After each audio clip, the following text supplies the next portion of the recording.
Isn't it so pretty?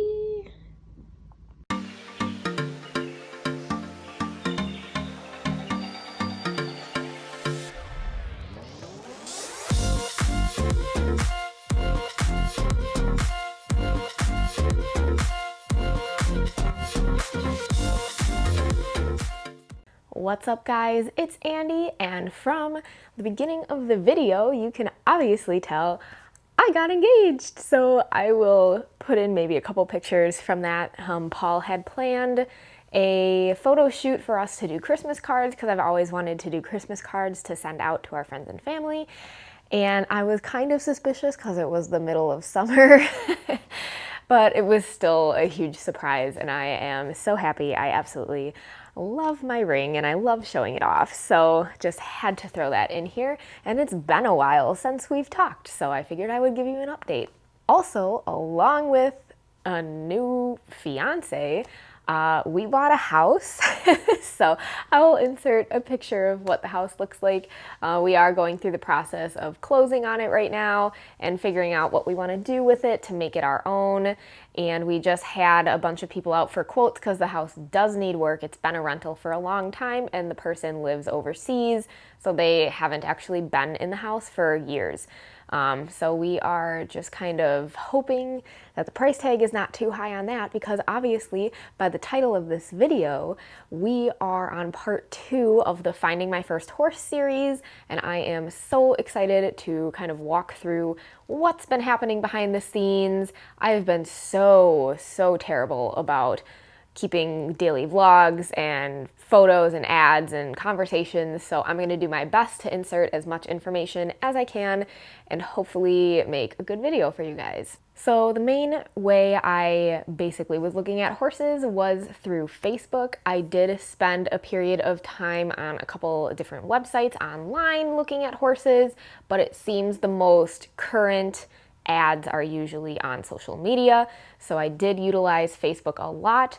I did come across a couple pages for farms down in Florida, West Virginia, kind of that area. And my trainer really wanted me to try local horses first. She's like, I want you to get the experience of riding these sale horses, finding what you like, and it would be less transportation cost if we did it closer to home. We'd know most likely the people who own them because we have a very small, tight-knit community here where I live. And let me tell you how that worked out. So I am not using names. I'm going to try and use unidentifiable photos, but basically I had 2 horses that I really wanted to try locally. My trainer did want me to try one horse that was 14 and already being treated for arthritis. So I was like, no, because that's above my what do you call it? My range for ages that I wanted. My max was 12, and I was really trying to stay under that. I don't mind putting a little bit of work in. I don't need like the perfect schoolmaster to take care of me. So I've been trying to stay under that age range, and I definitely had some horses come up and I'm like, they're nice horses, but not for me.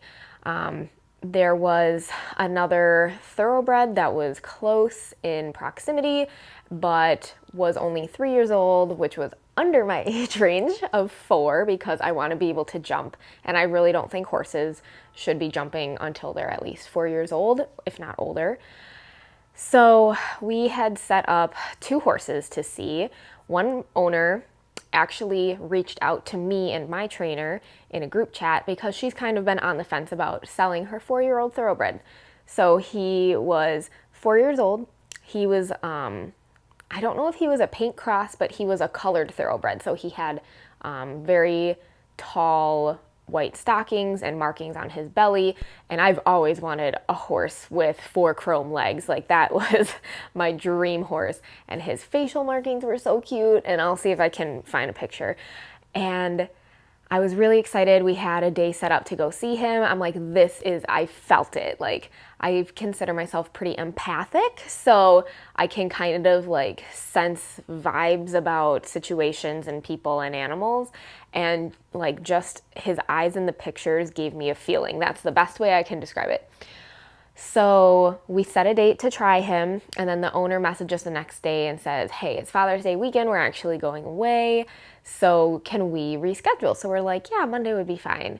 And then by Friday, I have a message from my trainer saying the owner backed out, it's not in her heart to sell him, and that my trainer apologized because she knows this lady has been on and off, wanting to sell, not wanting to sell, wanting to lease, not wanting to lease, ever since she bought this horse.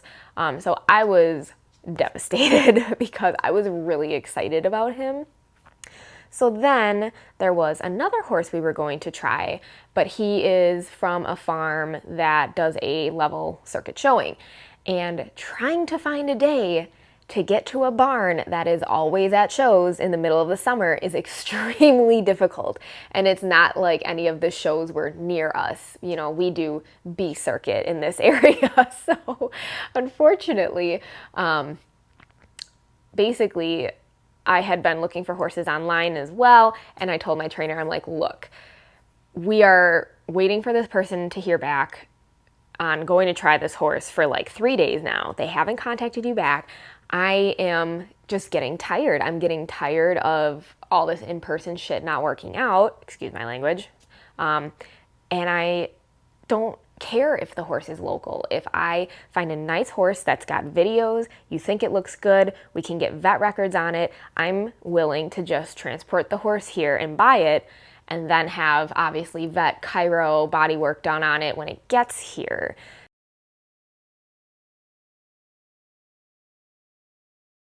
So that expanded our search significantly to the entire United States. I wasn't really willing to import anything just because I didn't want to have to pay extra fees. I know some owners will cover like transport and health certificate and all that, but of course, you know, Canada would have probably been my only option because I would not be flying a horse overseas. I just can't afford it. And so I was looking on multiple Facebook pages. I will maybe scroll through them here, the different types of pages I was looking at, and this horse came up, and he was really cute. And this was, you know, a little while ago, and he was a kill pen rescue. He was a paint. He wasn't started over fences yet, but seemed like he had the ability, and he was really cute. Again, 4 white stockings, paint type markings and paint markings on his belly, and he was pretty cute. A little scruffy because obviously he's come out of the kill pen and they're just getting him under saddle. And he was, can't remember how old, 5, 4 or 5, maybe 6. And he had started trot poles and been off property and stuff like that. So I was pretty excited, but they didn't have a price listed. And yeah, he had that colored horse price tag. I don't know if you know about the colored horse price tag, but anything that has unique coloring is gonna go for at least $5,000 more than what they're worth. So, not started over fences, kill pen rescue, going for $10,000. I don't think so. Sorry. If I have to do all of that training and pay for my trainer to train on top of what I do, I can't. I could not feasibly with my budget and with buying the house, and now there's a wedding. I'm just like, I can't do it. So I did end up on his ad from Facebook on the website of the farm that was selling him. And it seems like they buy, train, and sell eventers and maybe show jumpers. And they have one person that does kill pen rescue, flipping of horses. And I was scrolling through their horses for sale, and you know, the price tags are between anywhere from $7,500 to $20,000. So it was like my higher end range. And I see this little horse for sale who's only $5,000. And I'm like, oh, Rebel, that's the horse's name, Rebel. Must be a mare, because I don't know why you wouldn't name a gelding Rebel. Maybe it's just the way I think about it, but I opened the ad and I'm like, huh, he's a gelding, he's 6 years old, he is 15.3, he is going under saddle, over fences, he's been cross country, he's just not cut out to be a venter. So we're looking for a hunter home only. And I'm like, this is too good to be true. So I shared the ad. We have a group chat going for all the girls at the barn, including myself, who were looking for horses. They all have horses now, and I don't. I am the only one left. So I shared his ad, and the assistant trainer's also on that conversation along with my trainer. And I'm like, oh my God, this horse, like, what is this? And they're kind of like, there's always something. Like, there's a reason that horse is only $5,000. And so I will briefly touch on it here, but I'll get into more detail later in part 3 of my series if everything goes as planned. So it looks like he was born with uneven hips or sustained a hip injury when he was maybe a baby. They haven't had him that long, so they don't really know. The other owners didn't know. It's just kind of how he's developed. And he is only 6, so he might even out if we can get some good chiro in there now to readjust him and kind of fix him. So I'm kind of hoping that with, body work, chiropractor, and some good training exercises, we can get him to even out a little bit. But because of the hips, that is why he is decreased in price. So obviously that was a conversation with my trainer. I'm like, well, is this detrimental to him? He's jumping 2-6 courses right now. He has a lead change. Like, he's literally perfect. I'm like, how detrimental is this hip situation? So she asked, and she was able to get the owner to send over his x-rays that he had done this year. They wanted to make sure he didn't have Lyme's. They wanted to make sure he didn't have EPM. So they did all these testings. They all came back negative.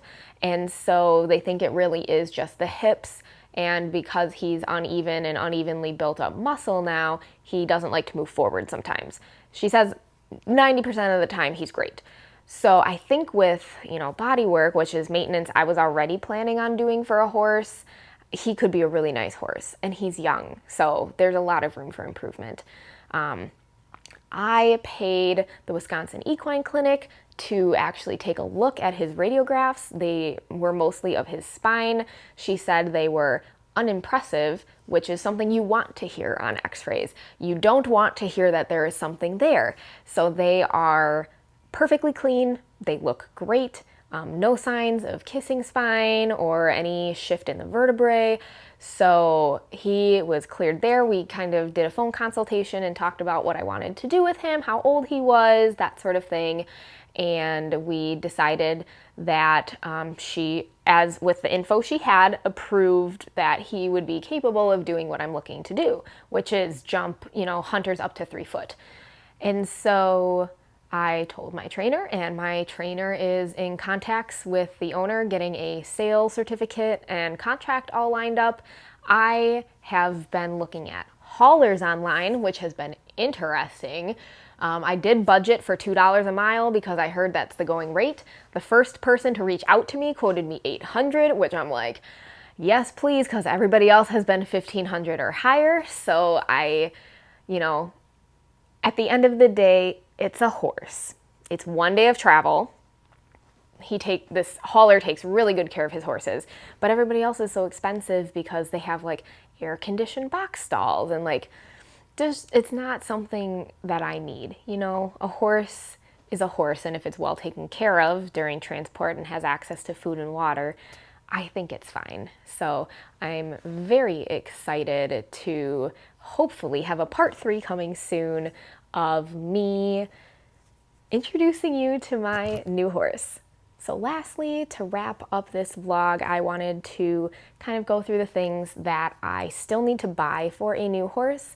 I have collected a lot of things over the years of being the lesson kid, and I just wanted to kind of make a list and see where I'm at. I think I priced it out around $400 to $600 in addition to everything else, which is great because I had budgeted myself an extra $5,000 for equipment, farrier, vet, chiro, all of that. So I'm definitely going to be under that, which is good for our house repairs that we have to do. I am so excited to bring you part 3 of this series and introducing you to my new horse. If everything goes well, obviously there hasn't been an actual purchase yet. So I'm gonna keep him secret until part 3, and maybe we'll do a haul of all the stuff that I order for him. And yeah, we will have to get together for a little review, hopefully coming up in the next 1 to 2 weeks. So I'm very excited about that. I'm gonna try and get as much footage as I can. And I did want to let you know there will be a second video this week. Tomorrow we are hosting a school show, and it looks like it's going to be quite big. We have quite a few people traveling to come to our schooling show this Sunday, I should say. And so I will be doing my best to do another show vlog because people seem to really like the last one, and I like getting those views and getting new people to our channel. We have 2 or 3 new subscribers. I think we're up to 66 now, so welcome, and I hope you stick around and let me know if there's any content you want to see down in the comments. Make sure you like and subscribe if you haven't already, and I will see you guys in the next one. Bye!